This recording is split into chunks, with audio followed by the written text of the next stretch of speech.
సర్కార్ నౌకరు ఎందుకు చేయాలనుకుంటున్నారు మీరు అని ఇంటర్వ్యూలలో అడిగితే చాలా మంది ఏం చెప్తారు, ప్రజలకు న్యాయం చేసేటానికి, దేశంలో పేదరికం లంచగొండితనం లేకుండా చేసేటానికని పెద్ద పెద్ద ముచ్చట్లు చెప్తుంటారు.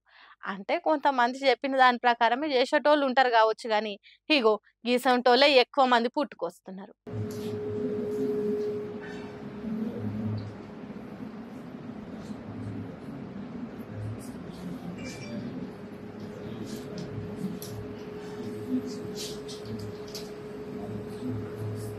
ఆహా, ఎంత సక్కదనంగా ఉన్నారు.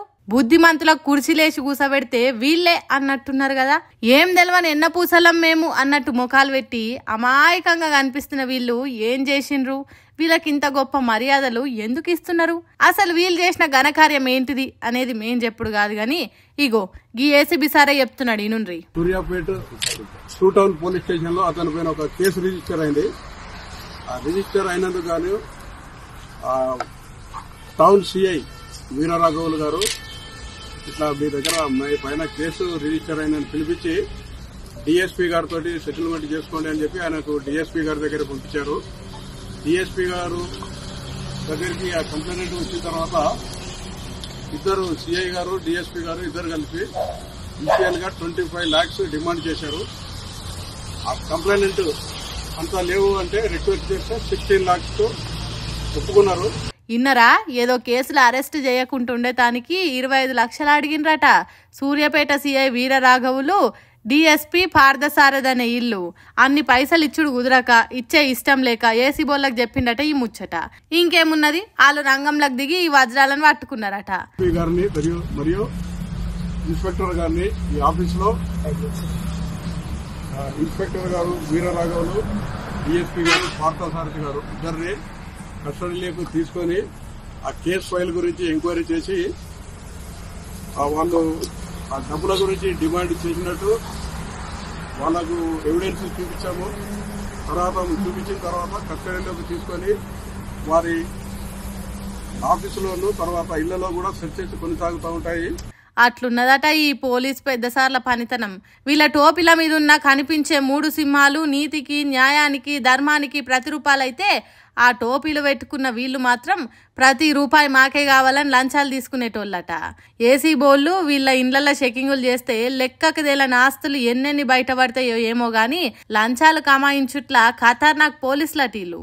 చుట్టుముట్టు సూర్యాపేటలో వీళ్ళ పేరు మంచిగానే మారిమోగిపోతున్నదట ఇప్పుడు.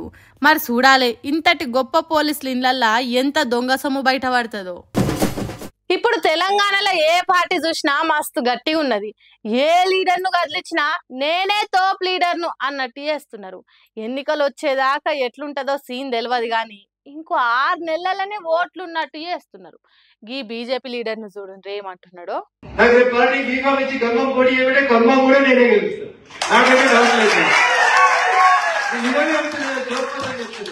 నరేంద్ర మోడీ గారు పిలిచి రఘు నువ్వు ఖమ్మం ఎంపీతో ఖమ్మం ఎమ్మెల్యేతో పోటీ చేయమని చెప్తే 100% ఖమ్మంలో మార్చి